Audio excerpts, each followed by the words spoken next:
সুদখোররা ভেবেছে সুদকে লাভবান হবে, সুখে শান্তিতে পার করবে নিজের জীবন। তারা বোধহয় জানে না এই টাকাই একদিন হবে তাদের ধ্বংসের কারণ।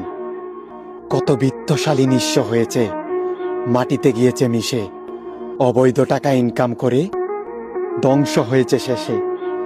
খুব বেশি লোভ করেছ যারা, বুঝতে পারবে একটা সময় পরে হারাম উপার্জন ঢুকছে এখন প্রত্যেকটা ঘরে ঘরে। আমি ৩০০ টাকায় কোরআন কিনিনি, কিনেছি ১,০০০ টাকার বই। আমি নিজের মেধার যাচাই করিনি, মানুষ দুঃখ রাখবে কই। আমি টাকা দিয়ে সফলতা কিনি, নিজেকে করি না যাচাই। আমি জ্ঞানের অভাবে বুঝতে পারিনি টাকা দিয়ে কি সফলতা কিনা যায়। গরিবের হক মেরে খেয়েছো, সুদকে বানিয়েছো হালাল, অবৈধভাবে ব্যবসা করেছো, আমানতের খেয়ানত করেছো যখন ছিলে দালাল।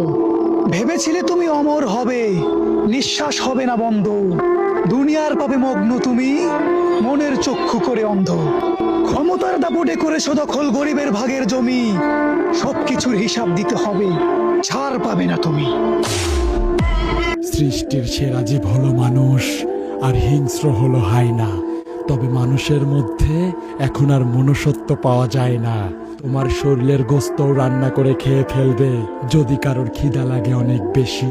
যাদেরকে তুমি আপন ভাবছো তারা তোমার ধ্বংস হলে মনে মনে হবে খুশি।